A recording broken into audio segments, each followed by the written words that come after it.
Hi, I'm Mia Friedman, and this is No Filter. I have a question. How do you tell your 10-year-old daughter that what she's wearing is not really appropriate without, well, slut-shaming her? It's a dilemma that every parent of a tween or teen girl has found themselves or will find themselves in at least once, probably dozens of times. I was there a few weeks ago. It's a dilemma that forms the basis of a new book that New York Times bestselling author Peggy Orenstein has written. And it's based on all the messages that we send girls and they receive from the world about sex. It's called Girls and Sex. For the past 7 years, Peggy has spent her time analysing the behaviour of young girls, first with her groundbreaking book Cinderella Ate My Daughter, and now with Girls and Sex. I was really keen to speak to Peggy because as my daughter is very much a tween and heading into her teens in a couple of years, I needed some knowledge under my belt. From talking about sex... Kids, in fact, are not having intercourse earlier. ...to selfie culture. Girls know they're going to get more likes in a bikini than in a burqa. I asked Peggy's advice on pretty much everything. Here's Peggy. Let's start with Girls and Sex because it's your most recent book. Oh my God. It's really scary. So your daughter was 10 years old when you started your research for this book, which was really extensive. Mm-hmm. Was this your way of dealing with your own panic? Yeah. I mean, yeah, just like I said, I thought I saw this, and, we had come out of obviously, long out of the princess phase, and that book had been Cinderella Ate My Daughter was so much about the ways that from the very earliest ages, girls were being told by the commercial culture that how they looked was more important than who they were or how they acted, and this whole pink and pretty princess industrial complex that was going on. And I felt that was preparing them for something that was more insidious later on, a real, division from their deeper self, and suddenly later on was, coming at me like a steam train, and wearing 5-inch heels and taking selfies when she should have been paying attention to the wheel. So as the mother of a 10-year-old girl, as I am at the moment, I had the traumatic experience of having to go shopping with my daughter for clothes recently, and I sent a sort of a distress post on my Facebook from the change room. And I found myself in that really difficult position. Obviously, we've left the princess phase way behind. She's starting to find her own self and her own style. I found myself saying a lot, you can't wear that, it's way too slutty. Right. Now, as a feminist, suddenly I'm slut-shaming my 10-year-old daughter. I know. I mean, that is an everyday, that is such a hard thing. And I think, again, what comes after this sort of princess phase, and then there's the sassy phase, which is like sexy with training wheels, and then girls are supposed to be hot. And everything in the culture tells them, everything in the stores tells them that, again, how they look is who they are. And hot is this very narrow, very commercialized, very unimaginative, really, idea of what's sexy and attractive. And it really boils down to, for radio feminists to say, effable and sellable. And that, I think, is what is rankling us. And then at the same time,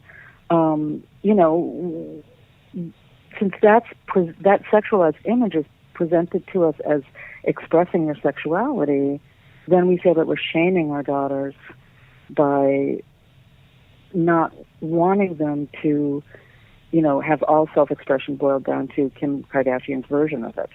And it's complicated. It's a complicated knot. It was complicated for girls. They would say to me things like, one girl showed me a picture of herself with a crop top and a little skirt and 5-inch heels, and she said, I'm proud of my body, and I never feel more liberated than when I'm wearing skimpy clothing. And I said, well, okay, let's talk about that. And 5 minutes later, she said she wouldn't have worn that same outfit if she was 25 pounds heavier because, as she put it, some assholey guy at the party would have called me the fat girl, and that would have been bad for my mental health. And so then you have to ask, who is setting the terms, and who gets to be proud of which body under what circumstances, and how liberating is this idea really if the threat of humiliation and ridicule lurks right around the corner?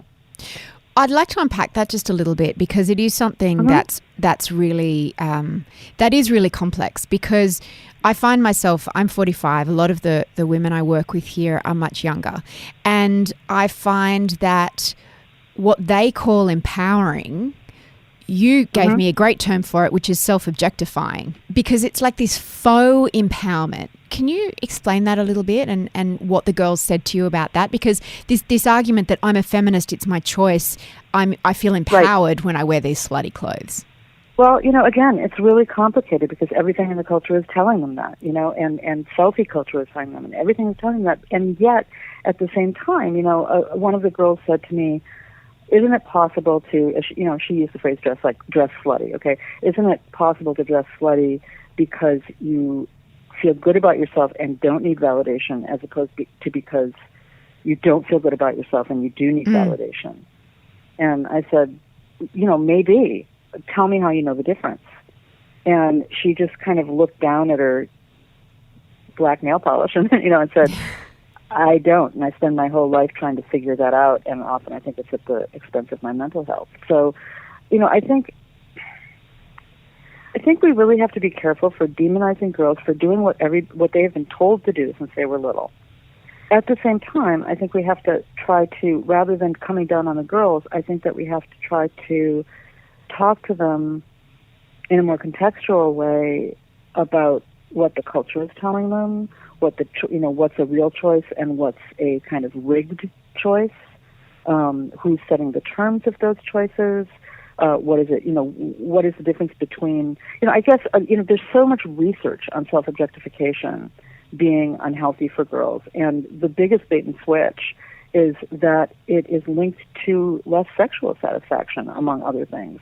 And so I sort of felt like, if the girls were, doing really well in their sex lives, if they felt empowered, if they felt in control, if they felt like they were enjoying themselves, if they felt like they could advocate for themselves, if they felt like they had agency, maybe I'd say, all right, well, maybe, I'm just getting old and fusty and I need to shuffle off. But so often the confidence came off with the clothes, and it was all about this appearing sexy without any connection to understanding their own bodies, pleasure, sexuality, wants, needs, and limits.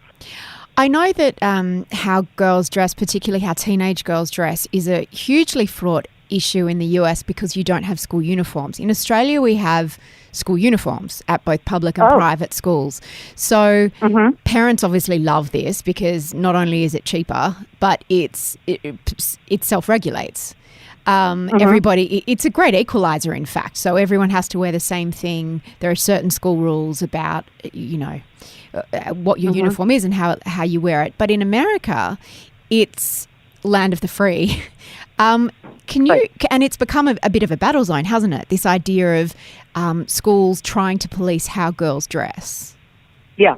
I mean, when I'm thinking, the whole time we've been having this conversation, I'm not thinking about outside of school. I'm thinking of the way that girls are dressing in school, and it's been a huge issue in my daughter's school. It's a huge issue in everybody's school because when they do have dress codes, they tend to say things like, your shorts have to come down, you have to be fingertip length or down to your knees, and they don't make shorts like that. You can't buy shorts like that. They really don't. So it's very difficult, and the reason that they often give for the dress codes, and this is something that we had to go to battle on in my daughter's school, is they say it distracts the boys, and I think that is the worst possible reason that you can give, because you have to say, when do boys have to be responsible for their own behavior and responses? Is it when a girl is wearing a knee-length dress? Is it when she's wearing, a floor-length dress? Is it when she's wearing a burqa?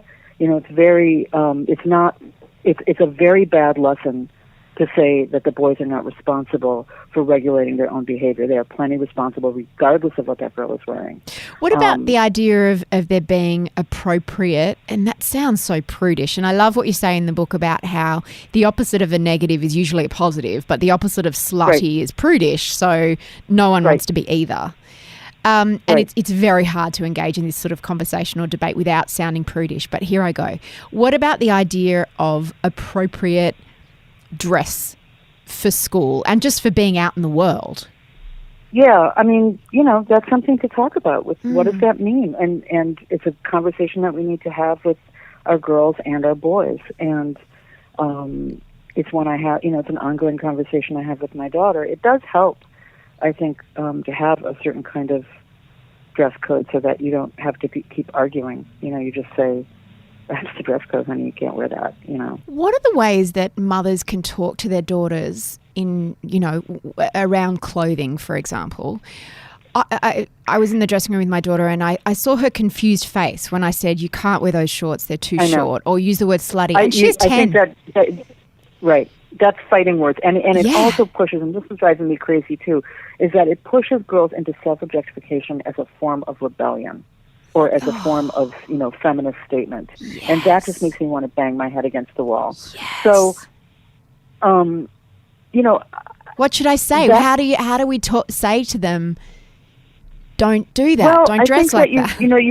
You hopefully have been talking about kind of what you're seeing in the culture, and when you've been watching cartoons when she was little, saying, "Gee, isn't it interesting that her that character's eyes are bigger than her wrists? Are your eyes bigger than your wrists? My eyes aren't bigger than my wrists. Why do they always have to make her look like that? There's no room for her internal organs in that body." But sort of pointing out the ways that the culture is grooming them to take this on when they're younger, and then when they're older.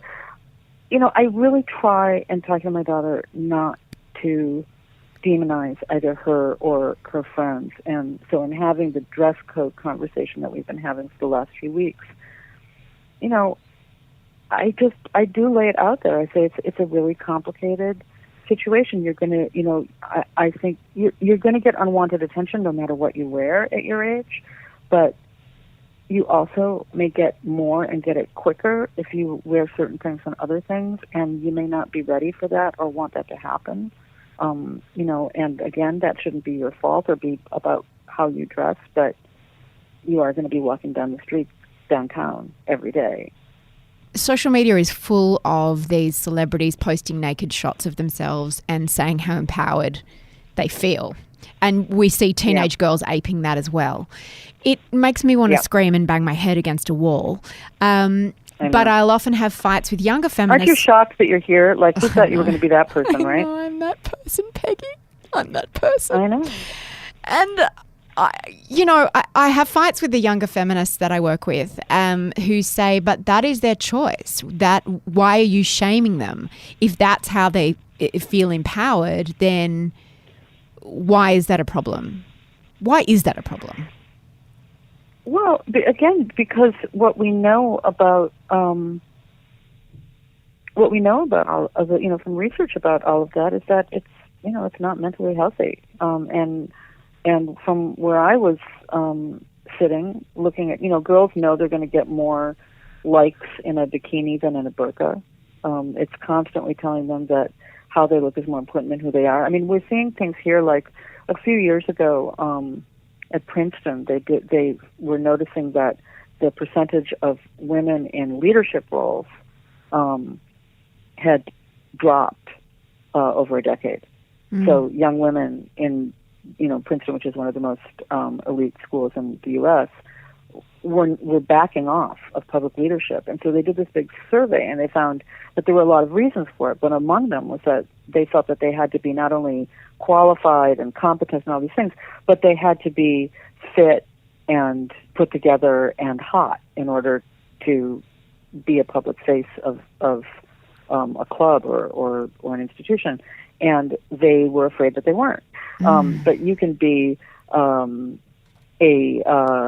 pop singer, or you can be a CEO, or you can be whatever, but you better be hot, or you're going to be eviscerated for it. So I think girls feel this constant pressure.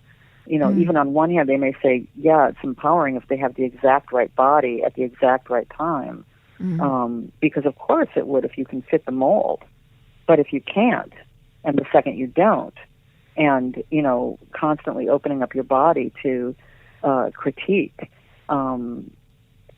ultimately is not an empowering phenomenon. And again, it is not correlating with feeling good about your body.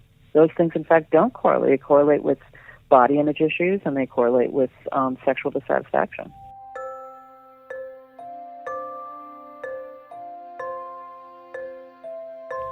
I wanted to ask you about alcohol and binge drinking and the effect that has on girls, which leads us into sex a little bit as well. A couple of years ago, I wrote about how we need to talk to our daughters about binge drinking, and I didn't think that was particularly radical idea, but the fact that binge drinking can make them more prone to being vulnerable and making bad choices. There was a huge kerfuffle here. I was accused of victim blaming and rape shaming and all of those kinds of things. How do we talk? Is there a similar idea there, or did you? What do girls say about their right to binge drink? Exactly the same. Well, I think that you have to look at it in two ways.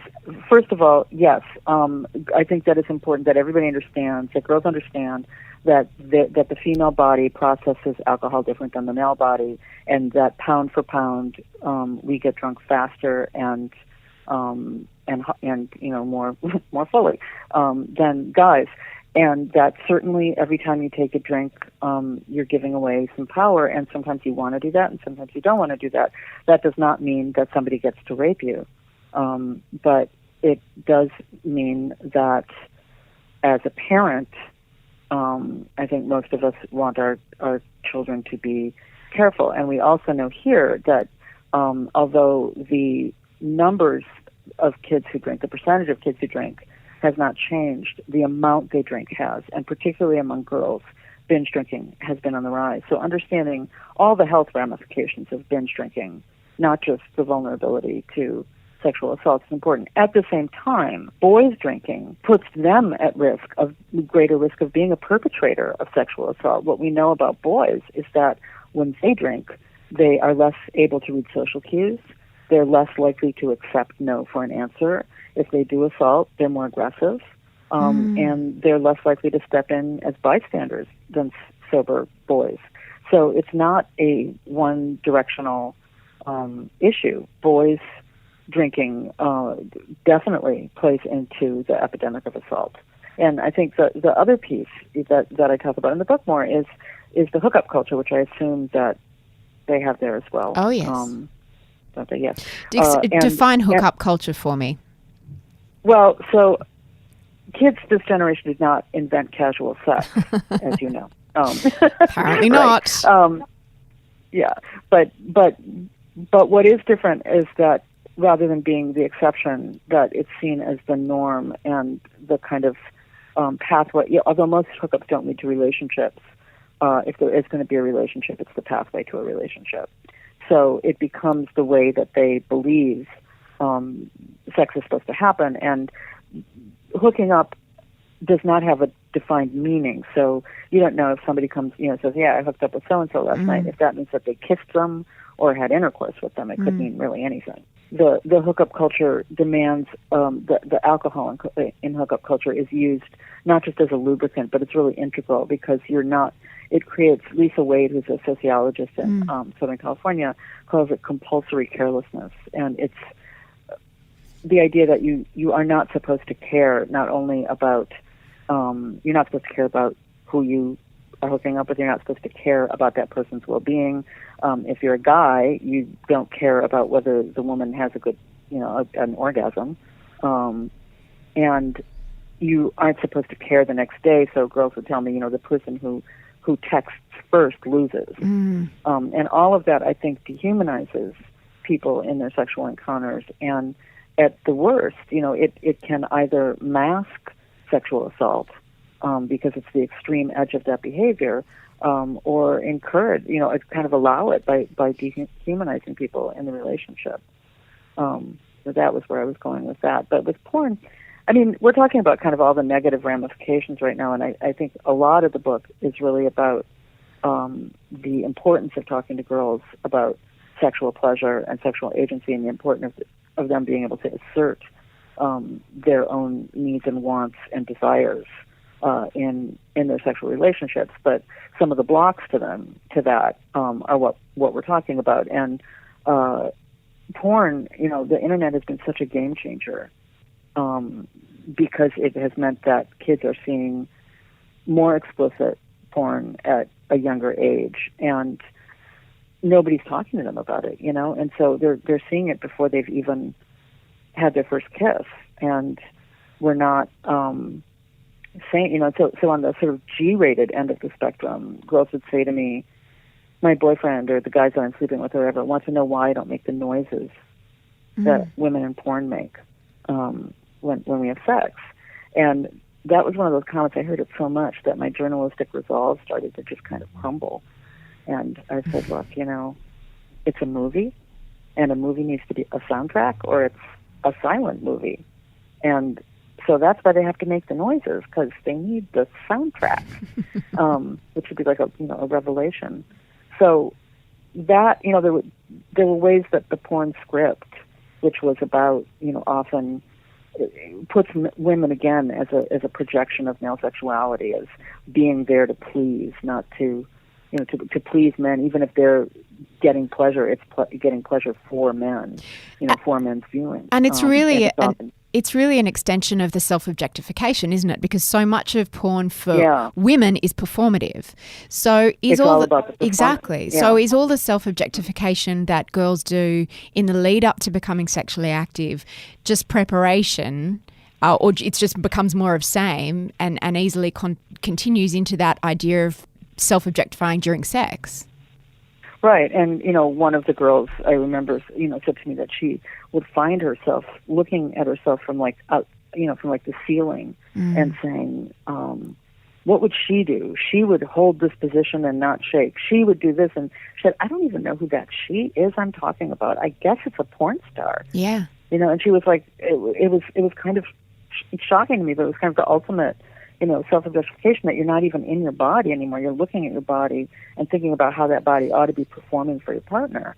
And so that, that was definitely something that the girls were struggling with, was that everything, and not just, it's not just porn. It's regular culture too. I mean, advertising, everything shows women in this objectified way. And I had a conversation with my daughter about porn at one point, and I said, honey, it's about it's about as realistic as pro wrestling.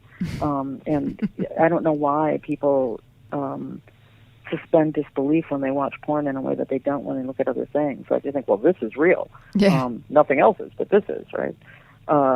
But right after that, we saw the movie Brooklyn, which is a perfectly good, independent film, lovely film. But it had a really typical sex scene. And it was a sex scene where they kiss for 2 minutes, and then they rip off each other's clothes, and then they're in bed, and then they apparently have intercourse, and then simultaneous orgasm. After 30 seconds, they're done. Yeah. Right? And I said, honey, when they show a cab ride in a movie, they'll show the person getting into the cab, and then they show the person getting out of the cab, but they don't show the whole cab ride in between. Nice. That's like what they do with sex in movies. It's like they do these things to symbolize sex has happened. And they're often things that really, are about the way that men look at sex. And it's not what sex really is any more than that's what a cab ride really is. That's fantastic. Something else that's new for this generation of parents, particularly mothers of daughters, is this idea of sexuality being much more fluid. I know at a friend's daughter's school, all the girls in year 7, which would be, they were about 12 or 13, a bunch of them decided that they were lesbians, and they wanted to announce to everyone that they were lesbians. And all the mothers kind of rolled their eyes a little bit, but the girls were very clear that this was their identity and they wanted everyone to take them seriously, and maybe it was. But tell me a little bit about what you discovered talking to girls about the idea of fluidity in sexuality, because maybe a generation ago or even 10 years ago, girls used to fool around with other girls but in a performative way to turn on the boys. But Right. It seems to have gone to a different level now. That I can't say, but I can say that gay girls and bisexual girls really had a different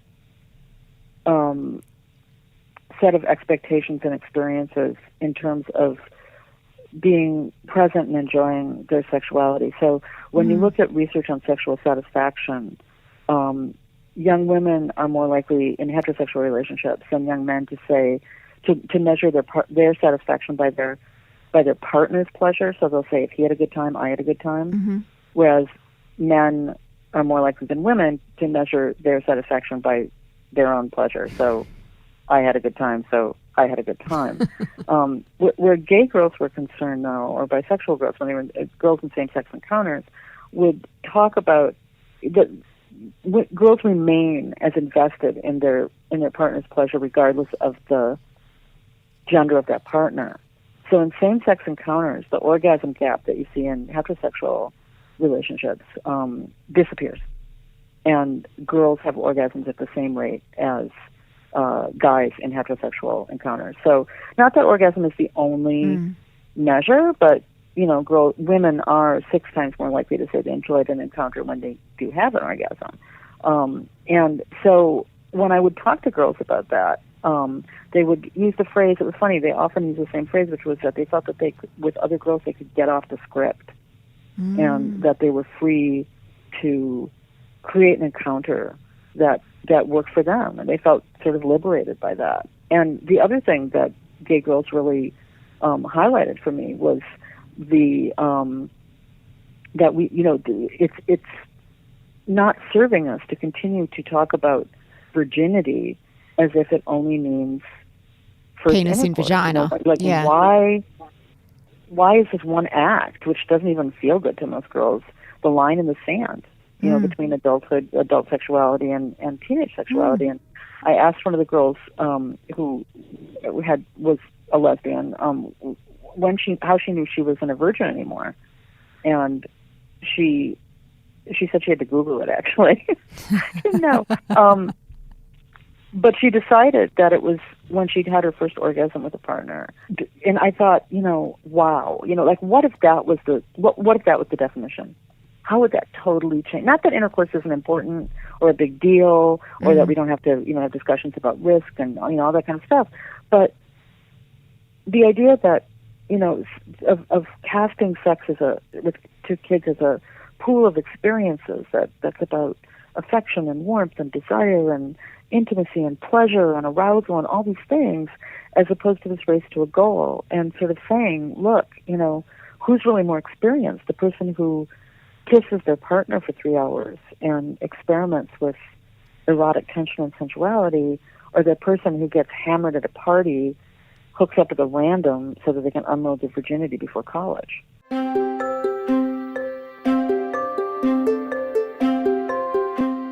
Testing 1, 2. It's a podcast about family life, normal family life, and then maybe not so normal. Why can't you be like other mum? Like, how do you tell your 9-year-old you're going to prison? You failed it. Or how do you retire in your 30s and travel around the world with your baby? You nailed it. Can you have a wedding and not invite other people's children? This glorious mess. It's called This Glorious Mess. Subscribe to us in iTunes or your favourite podcast app. You talk about the lack of discussion between mothers and daughters about sexual pleasure, and you talk about the difference between the American model of sex education and the Dutch model of sex education, and you ask, as feminist mothers, have we dropped the ball? Can you talk a little bit about that? I think we have, Oh no, but we're trying so hard. I know, but it's so interesting to me. I mean, that was one of the things that I really struggled with. It's like, what happened? So what's the difference between the way American mothers talk to their daughters about sex and Dutch mothers? Well, so there's one of the things that I looked at was a study of 300 randomly chosen girls from a Dutch university and an American university that were very similar demographically, and they were talking to them about their early sexual experiences. And the Dutch embodied everything that we say we want. They had fewer negative consequences like pregnancy, disease, drunkenness, and more positive consequences like knowing their partner very well, being able to communicate with that partner what they wanted and didn't want, preparing responsibly for what they were doing, enjoying themselves, all these things. And when they did interviews with them, what they found the big difference was that the Dutch girls said that their parents, doctors, and teachers had all talked to them very frankly and explicitly about sex and the importance of mutual trust and sexual pleasure from a very early age. And it wasn't with the American parents that they were necessarily less comfortable talking about sex, but they tended to frame those conversations almost exclusively in terms of risk and danger, whereas the Dutch talked about balancing responsibility and joy. Because no one wants to talk about sexual pleasure with their parents or their children. Well, I don't know about that. I used to think that, but kind of because of doing this work, it's become like everyday conversation in my household. And in fact, once that happens, it's not weird. It's not, and in some ways it's not just talking about pleasure, but it's talking about ethics and responsibility and being a good person and a good citizen, just the way that you would be a good person and a good citizen, in your friendships or in other, in other kinds of engagements. And the fact is that it's almost like we end up setting up this, like a sieve where, because we don't want to talk to our kids, so we just pretend that, we just go, they'll figure it out, So they don't get any of the positive knowledge that we could give them, but because the culture is out there, all this other stuff is getting through instead. So the stuff that they should get gets sort of trapped on one side, and all the bad stuff somehow gets through and educates them. Is there an ideal age or way or stage for a girl to start to become sexually active? And is it getting younger as we feel? Yeah, well, exactly right. I mean, that's not I don't, if you mean intercourse, kids in fact are not having intercourse earlier, and they're not having it more often than they did 25 years ago. That has not changed. So in fact, I think it's less often. The average age in the U.S. and probably there too is around 17 first intercourse. But they are doing other things more often, and that's why I ask what you mean by sexually active, because when we allow other activities to be called not sex, then that opens the door to risk and to disrespect, and particularly where oral sex is concerned. That's something that has been very much on the upswing, particularly when you're going female to male, not so much the other way. Yeah, you're right about non-reciprocal oral sex. Right. And the girls would say, it's no big deal. They said that so often, or, it's impersonal. I would kind of go, well, I don't know, a penis in my mouth seems kind of personal. Yeah. But they did it for a lot of reasons. It boosted their popularity. It was a way to show they liked somebody. It took a relationship further without them having to, they felt that it didn't engage the emotions in the same way that intercourse would. Sometimes it was to get out of a tough situation. I mean, there were all kinds of reasons, but I heard so many stories of one-sided oral sex that I started saying to the girls, what if every time you were alone with the guy, he told you to go get him a glass of water from the kitchen, and he never got you a glass of water, ever. Or if he did, it was like, okay, you want me to, like really begrudging, right? You would never stand for that. You would never stand for that. And they would laugh and say, well, when you put it that way, And I said, well, why wouldn't you put it that way? Why would you think it was more acceptable to perform a sex act than to get a glass of water from the kitchen? Peggy, you've been so generous with your time. Thank you so much. That was just so awesome. I've got so much to take away from it, I have to say. Oh, you're so kind. I really like so talking to you. I much. hope that I can come there someday. Yeah, we would love wanted to come have you. Australia. Thanks so much for listening to No Filter. If you like this episode and are looking to listen to some more from New York Times bestsellers, we have so many of them that we prepared earlier. Scroll back in the feed. That's where you'll find authors like Nigella Lawson, Leanne Moriarty, Peter Fitzsimons, Jodi Picoult, and many more.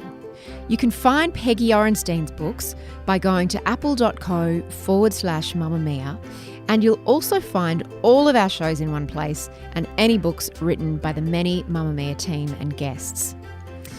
The easier way to find our podcast, though, I know I tell you this every week, but you might not have the podcast yet on your phone, or you might know someone who has a phone without a pink Mamamia podcast app on it. Go to the iTunes store, download the app, grab their phone while they're not looking or during a conversation. It doesn't have to be like thrust upon them. Although no one has ever been sad to come back and find their phone has a Mamma Mia podcast app on it. Because I know some people are a bit new to podcasts. Some of our mums are still getting their heads around it. My mum's a whiz at the podcast, but it can be challenging to explain to someone who isn't familiar with podcasts how to do it. So the best way is to just get them to download the Mamma Mia podcast app. Because we have, 14 or 15 podcasts now, and we're launching more than I can keep track of. So if you have the app, you will never miss one of our podcasts. They all come through in that feed. If you want to suggest a guest or just ask me a question, or as Tony Jones would say, leave a comment, you can call the pod phone on 02 8999 9386.